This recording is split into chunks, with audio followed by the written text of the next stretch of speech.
आप देख रहे हैं एशिया टाइम्स में हूँ अशरफ अली बस्तवी।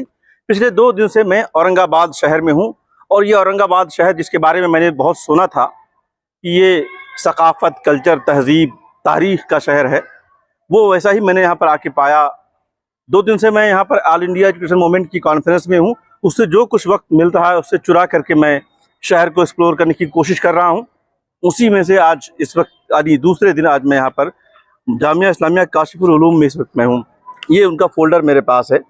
क्योंकि मेरे पास वक्त कम है कि मैं इन चीज़ों पर यहाँ पर रिसर्च कर पाऊँ, इसलिए मैंने यहाँ की इंतज़ामिया से फ़ोल्डर तलब किया, जानने की कोशिश की कि यहाँ पर क्या कुछ हो रहा है। 1959 में ये काशिफुल उलूम जामिया इस्लामिया काशिफुल उलूम कायम हुआ। तब से अब तक औरंगाबाद के आसपास के लोगों को इल्म से बराबर कर रहा है। मुझे बताया गया कि यहाँ पर 500 बच्चे यहाँ पर बाकायदा यहाँ पर रह करके तालीम यानी हॉस्टल में तालीम हासिल करते हैं फजीलत तक की। इसके अलावा 300 से ज़ायद बच्चे आसपास के जो यहाँ पर शहर के बच्चे हैं वो आते हैं। तो आइए मैं चलता हूँ सीधे यहाँ के जो मुंतज़मीन हैं, यहाँ के जो असातिज़ा हैं, उनसे मुलाकात कराता हूँ आपकी और जायज़ा लेता हूँ और अब तक इस इदारे ने यहाँ के लोगों को क्या दिया है। मेरे साथ रिजवान खान नदवी साहब हैं दूसरे स्क्रीन में। मैं इनसे जानना चाहूँगा कि इस मदरसे की क्या अहमियत और अफादियत यहाँ के लोगों के लिए है, कब कायम हुआ, कैसे कायम हुआ और अभी फ़िलहाल इस कैंपस में क्या क्या चीज़ें सरगर्म अमल है तालीम के हवाले से। जामिया इस्लामिया काशिफुल उलूम की बुनियाद 1959 19 अप्रैल को हुई। इसके बानी मौलाना मोहम्मद सईद खान साहब थे और ये जामिया जो है हिंदुस्तान के और बल्कि आलम इस्लाम की सबसे बड़ी दीनी दरसगाह दारुल उलूम नदवतुल उलमा से इसका इल्हाक़ है इब्तिदाई से। और हमारे पास आलिमियत तक की तालीम दी जाती है और हमारे पास शोबे आलिमियत, शोबे असरी, शोबे दीनियात, शोबे कंप्यूटर और ऐसे दीगर कई सारे शोबेजात हमारे पास कायम हैं। और अल्हम्दुलिल्लाह ये इलाक़े में जो है मराठवाड़ा और महाराष्ट्र का एक बड़ा इदारा है और ये 1959 से अपनी खिदमत अंजाम देता चला आ रहा है अल्हम्दुलिल्लाह अल्लाह के फजल करम से। और हमारे पास क़याम ताम से तकरीबन 400 से 450 बच्चों के इस कैंपस में रहने की गुंजाइश। इसके अलावा अतराफ़ में इसकी कई सारी शाखें हैं जहाँ पर शोबे हिफ्ज़ है, शोबे तय्यबात है और शोबे असरी वगैरह का निज़ाम चलता है, जहाँ पर स्कूल कॉलेज वगैरह के बच्चे तालीम हासिल करते हैं, दीनी तालीम हासिल करते हैं।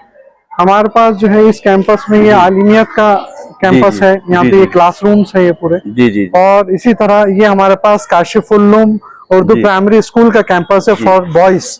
और इसी तरह यहाँ पर हमारे पास जो है ITI से जुड़ी हुई एक कंप्यूटर क्लास है जो बाज़ाब्ता 2 वक्त से 3 वक्त जो है बच्चों को टेक्निकल कोर्सेज सिखाए जाते हैं। और इसी तरह यहाँ अली मियां रहमतुल्लाह अलैह के नाम से मौसूम एक जामिया की लाइब्रेरी है और इसी के ऊपर जो बच्चों के वीकली प्रोग्राम्स होते हैं उसके लिए साबिक नाज़िम जामिया हज़रत मौलाना मोहम्मद रियाजुद्दीन साहब फारूकी के नाम से मौसूम एक हॉल है जिसमें वीकली प्रोग्राम्स लिए जाते हैं बच्चों के।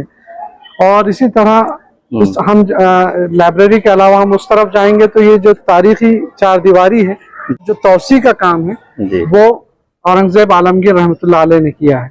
तकरीबन इसको 425 साल हो चुके हैं इन कमरों को।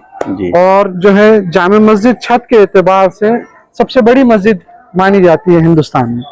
इसके 3 दरवाजे हैं जिसमें हम दाएं तरफ से अगर आते हैं तो बाब अबू बकर सिद्दीक है और इसी तरह उसके सामने के जो दरवाजा इस तरफ से आएगा महल्ले की तरफ से तो बाब उमर रज़ी अल्लाह ताला अन्हु और ये बाब उस्मान हम जिसमें चल रहे हैं। और ये जो तालीमी कैंपस है इसका जो एक बाब है वो बाब अली रज़ी अल्लाह ताला अन्हु के नाम से मौसूम है। अभी हम जिस कैंपस में खड़े हैं ये तारीखी कैंपस है जामे मस्जिद का, जो अपने छत के एतबार से बड़ी एक जो है मस्जिद मानी जाती है। और इसके 3 अबवाब हैं मस्जिद के, जिसमें शहर से जो दाखिले के अबवाब हैं, दाईं जानिब से अबू बकर सिद्दीक रज़ी अल्लाह तआला अन्हु के नाम से मौसूम एक बाब है, इस तरफ से बाब उमर रज़ी अल्लाह तआला अन्हु है और बिल्कुल हमारे इस तरफ पीछे बाब उस्मान गनी रज़ी अल्लाह तआला अन्हु के नाम से मौसूम है। और इस कमरे में हमारे पास जो है ये एक बोर्डिंग है, हमारे आलिमियत के बच्चे वगैरह इसमें रहते हैं। कितने कमरे हैं यहाँ पर? ये तकरीबन जो है 46 रूम्स हैं, 46 कमरे। पानी का नज्म किया गया है जी। और इसमें हर शख्स यहाँ करीब कैंसर हॉस्पिटल है, अच्छा, जिनमें मरीजों की तादाद उमर गैर मुस्लिम ज़्यादा है, लेकिन उसके बावजूद वो तमाम यहाँ आते हैं और इस पानी से इस्तेफादा करते हैं। सबके लिए फ्री है? सबके लिए फ्री है और साफ और शफाफ पानी है।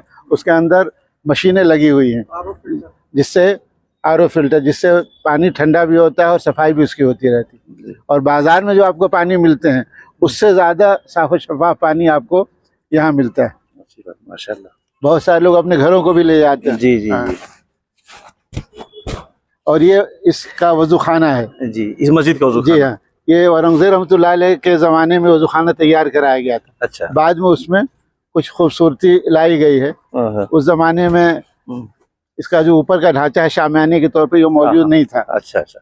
तो वजू के ज़माने में दिक्कत होती थी लोगों को। हाँ हाँ, भीग जाते थे लोग। और गर्मी के ज़माने में दिक्कत होती थी, तो उसके लिए ये एक असलम साहब हैं जो यहाँ के नायब सदर है इस जामिया के। अच्छा। उन्होंने अपने सरफ़े ख़ास से, अच्छा, अपनी जेब से इसकी भी तामीर करवाई है और इसकी भी तामीर करवाई है। अच्छा। और जामिया की जो अभी ये इमारत अभी जो बन रही है, जदीद इमारत, ये जो हिस्सा है, जी जी। उन्होंने उसकी पूरी जिम्मेदारी ली है कि मैं अपने खर्च से ये जामिया की तमाम चीज़ों की जिम्मेदारी लूँगा। इस पर जामिया के बजट का एक पैसा भी खर्च नहीं होता है। अच्छा। वो अपने सरफ़े ख़ास से तकरीबन 5 से 10 लाख रुपए हर साल अच्छा। वो अपनी जेब से इस पर सर्फ करते हैं। और इस पर जो भी खर्च आता है इसकी सफाई पर जी जी। या पानी की जो मशीन वगैरह पर जो सारी चीज़ें खर्च होती हैं वो अपने जेब ख़ास से सर्फ करते हैं। जी।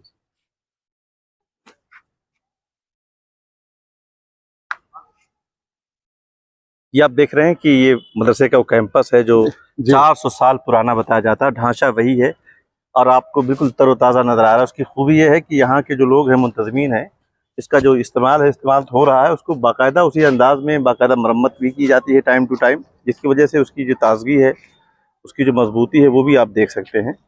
तो विरासतों को महफूज करना एक काम है। आप कभी कभार कई जगहों पर आप जाते होंगे तो बड़ी ही बुरे हालात में चीज़ें दिखाई देती हैं, बहुत ही कीमती चीज़ें बनाई गई थी किसी ज़माने में, लेकिन यहाँ पर चूँकि यहाँ के लोगों की जो दिलचस्पी रही है, मदरसा कायम किया गया, मदरसे को बाकायदा उसी अंदाज में चलाया जा रहा है और उस तमाम पूरी जो विरासत है उसको उसी तरह से महफूज भी किया गया है और आगे भी बढ़ाया जा रहा है।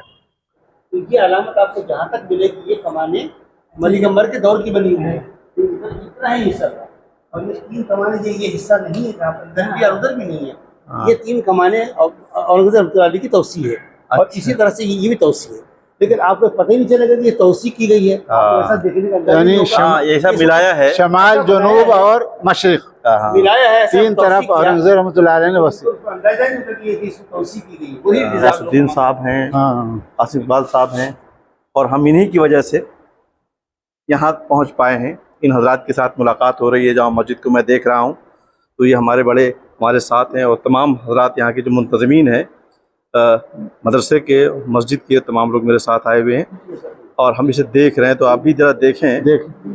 जो लोग भी हिंदुस्तान में तारीख़ी मसाजिद या तारीख़ी इमारतों में जाते हैं उनका जो एहसास होता है यहाँ आकर के बदल जाएगा, इसलिए कि यहाँ पर वाकई में सही मानों में इसकी रख रखाव, देखभाल और इसका खुद फन तामीर बड़ा ही दिलचस्प। इमाम जब यहाँ से तिलक पढ़ते थे, नमाज पढ़ते थे, इसकी आवाज़ वो उस गेट तक जाती थी, वहाँ तक की। उस ये जो यहाँ पर ये है, यहाँ इकोसिस्टम पहले से किया हुआ है और इमाम जब भी क़िरात करे पढ़े और कोई भी तकबीर वगैरह कहे तो इसकी आवाज़ वो आखिरी गेट तक जाती थी। लेकिन चूंकि अभी ये प्लास्टर किया गया तो कुछ इकोसिस्टम अब नहीं रहा, लेकिन अभी ये प्लास्टर करने से पहले तक यही हाल थी कि ये इकोसिस्टम, उसकी आवाज़ वहाँ तक जाती थी। तरह से वो माइक्रोफोन था, बिल्कुल माइक्रोफोन था। है कितने लोग इसमें नमाज पढ़ सकते हैं एक साथ में, कुछ अंदाजा? एक साथ में कितने लोग आते हैं? तकरीबन 100 अफराद आते हैं। अच्छा, और कितनी सफ़े हैं इसकी? 15 सफ़े। 15 सफ़े, 1500 लोग यहाँ पर एक साथ इस मस्जिद के अंदर के हिस्से में नमाज पढ़ सकते हैं। जो शाही दौर की जो मसाजिद हैं आमतौर पर हम देखते हैं जामा मस्जिद के तर्ज पे हिंदुस्तान भर में बनी हुई नज़र आती हैं और उसमें ख़ास बात ये होती है कि 2 हिस्से ही होते हैं जिस पे छत लगी होती है, ज़्यादातर हिस्से खाली होते हैं। यहाँ पर सबसे ज़्यादा हिस्सा जो है कवर्ड है, सबसे बड़ी छत इसकी है, इसीलिए इसको कहा जाता है कि छत के एतबार से बहुत बड़ी मस्जिद है। ये देखिए, इस कुएँ की बड़ी ख़ास बात इन्होंने बताई कि इतने मुश्किल से यहाँ पर परेशान थे पानी के लिए लोग और बमुश्किल 12 फीट की खुदाई के बाद ही यहाँ पर यह कुआं इनके मिल गया। ये कौन सा कुआं है ये असल में जो है जामे मस्जिद और मदरसे के कैंपस में तकरीबन 27 से 28 डेड बोर्स हैं कि हम पानी तलाश कर रहे थे, इसलिए कि यहाँ बच्चों का क़याम ताम है और इसी तरह जुमेरात का जो दावत व तबलीग का मरकज़ होता है वो यहीं जाम मस्जिद के कैंपस में होता है। तो इसमें हमारे पास रोज़ाना पानी की यानी जो ज़रूरत है वो बहुत ज़्यादा होती है, और ख़ास करके जुमा में पूरा शहर तकरीबन अतराफ़ के लोग जुमा में यहाँ शरीक होते हैं। तो इसमें हमको पानी बहुत ज़्यादा लगता है, लेकिन पानी हम इधर उधर से बोरो कर रहे थे। ये टैंकर्स हम मंगवाते थे साबिक़ा में कि 27-28 डेड बोर्स होने के बावजूद हमको पानी नहीं मिला। तो इंतज़ामिया ने तय किया कि भाई हम एक 3-3.5 लाख लीटर की टाँकी फ़ाइनल करते हैं और इंशाल्लाह फिर पानी का कुछ नज़्म करेंगे। तो जब हमने इसका पाया खोदना शुरू किया कि हार्ड जहाँ तक लगता है इसमें हम, तो 12.5 फीट पर हमको पानी लगा है यहाँ पर जो उबलने लगा। और उसके बाद जब हमने उसको पूरे चारों तरफ से किया तो 3.5 फीट की जानिब से यानी बिल्कुल मगरिब की जानिब से और इस तरफ से हमारे पानी इसमें आ रहा है। और नीचे बिल्कुल हार्ड रॉक लगा, ब्लैक हार्ड रॉक, जो पानी को स्टोर भी कर ले रहा है। तो हमारा जो तकरीबन एक दिन का जो यूजेबल है 2 लाख लीटर पानी करीबन हमको लगता है। तो अल्हम्दुलिल्लाह 2 से 2.5 घंटे में हमको इससे मिल जाता है आसानी के साथ। और इसको अल्हम्दुलिल्लाह 2 से 3 गर्मा इस पर गुजर चुके हैं। रिजवान खान नदवी साहब इसी लाइब्रेरी का जिक्र कर रहे थे। आइए मैं आपको लाइब्रेरी की एक झलक दिखाता हूँ। देखिए किस तरह से यहाँ पर किताबें खूबसूरत अंदाज में यहाँ पर सजा कर रखी गई हैं। और आइए आपकी मुलाकात कराता हूँ लाइब्रेरी के जो ज़िम्मेदार हैं, लाइब्रेरियन हैं, उनसे, और ये जानने की हम कोशिश करते हैं कि यहाँ पर किन किन अनावीन की, किन किन मज़ामीन की किताबें यहाँ पर मौजूद हैं। अपना सबसे पहले तो अपना तारुफ कराइए कि आपकी यहाँ पर ड्यूटीज़ क्या हैं। मेरा नाम आमिर सादी है। मैं काशियों में तकरीबन 7-8 साल से खिदमत अंजाम दे रहा हूँ। मेरी तालीम भी यहीं हुई है। इस एतबार से अभी 3 साल पहले से हम लोग लाइब्रेरी में काम कर रहे हैं। लाइब्रेरी में की ख़ास बात क्या है? बहुत सारी लाइब्रेरीज़ होती हैं, आपकी लाइब्रेरी सबसे अलग क्या है?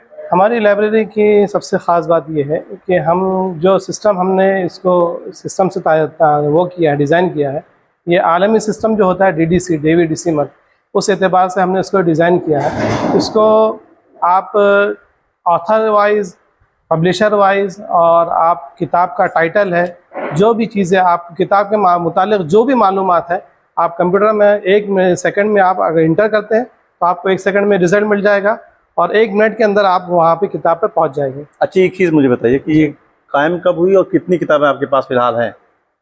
ये लाइब्रेरी तो बहुत पुरानी है, जब से जामिया की बुनियाद डाली गई उसके बाद बड़े असातिज़ा इकराम ने इसकी तरतीब देते रहे थे। लेकिन अभी लॉकडाउन के बाद इसको दोबारा मुनज़्ज़म किया गया और उसका ये आलमी सिस्टम जो हमने बताया DDC, उस एतबार से उसको तरतीब दिया गया। अभी फ़िलहाल यहाँ इस हॉल में 15 से 20 हज़ार किताबें तकरीबन अभी मौजूद है। किस फ़न की किताबें आप इसमें तकरीबन सबसे पहले कुरान के उलूम में है, उलूम कुरान है, तफासिर है, और आपके तारीख़ की किताबें हैं, अंग्रेज़ी ग्रामर की भी किताबें हैं, और इकोनॉमिक्स की किताबें भी हैं, हदीस की किताबें भी हैं। तकरीबन तमाम उलूम जो है हमारे पास, तिब की किताबें भी हैं, तमाम उलूम की किताबें। के अलावा क्या बाहर के जो शहर के लोग हैं वो भी एक्सेस कर सकते हैं? बिल्कुल, अल्हम्दुलिल्लाह हमारे पास जो सिस्टम है, निज़ाम है, यहाँ पर आके आप इस्तिफ़ादा कर सकते हैं। जो लाइब्रेरी के औकात है उस वक्त आप आके इस्तिफ़ादा कर सकते हैं, और तलबा को और असातिज़ा को किताबें इजरा भी की जाती हैं यहाँ पर से। Bureau report, Asia times, Aurangabad.